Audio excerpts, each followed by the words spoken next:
Rafale പോർ വിമാനങ്ങളുടെ ചില ഭാഗങ്ങൾ ഇന്ത്യയിൽ നിർമ്മിക്കാൻ റഫാൽ നിർമ്മാതാക്കളായ ദസോ ഏവിയേഷനും ടാറ്റ ഗ്രൂപ്പും തമ്മിൽ കരാർ ഒപ്പിട്ടു. പങ്കാളിത്ത കരാറിന്റെ ഭാഗമായി ഹൈദരാബാദിൽ നിർമ്മാണശാല സ്ഥാപിക്കും. ദസോ ഏവിയേഷനും ടാറ്റ അഡ്വാൻസ്ഡ് സിസ്റ്റംസ് ലിമിറ്റഡും തമ്മിലാണ് ഇതുമായി ബന്ധപ്പെട്ട 4 കരാറുകൾ ഒപ്പുവെച്ചത്. റഫാൽ പോർ വിമാനത്തിന്റെ ഉടലടക്കമുള്ള നിർമ്മാണത്തിനാണ് കരാറായത്. ഫ്യൂസലേജിന്റെ ആദ്യ ഭാഗങ്ങൾ 2028ഓടെ നിർമ്മാണശാലയിൽ നിന്ന് പുറത്തുവിടും. ഓരോ മാസവും പൂർണ്ണമായ 2 ഫ്യൂസലേജുകൾ ഇവിടെ നിന്ന് വിതരണം ചെയ്യും. ഇതാദ്യമായിട്ടാണ് റഫാൽ ഫ്യൂസലേജ് ഫ്രാൻസിന് പുറത്ത് നിർമ്മിക്കുന്നത്.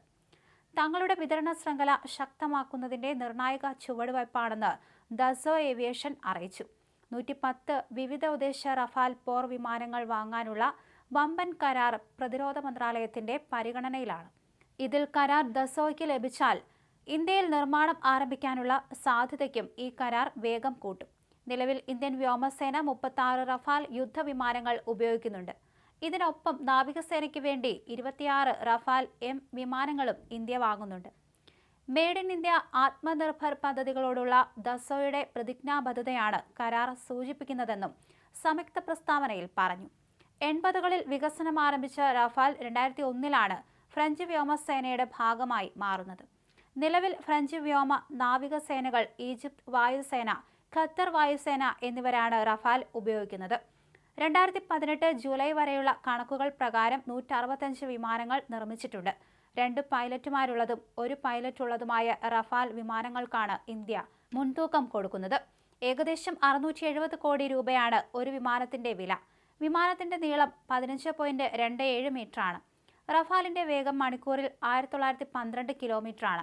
ഒറ്റ പറക്കലിൽ 3700 കിലോമീറ്റർ പരിധിവരെ പറക്കാൻ കഴിയുന്ന വിമാനത്തിൽ 3 ട്രോപ്പ് ടാങ്കുകളുണ്ട്.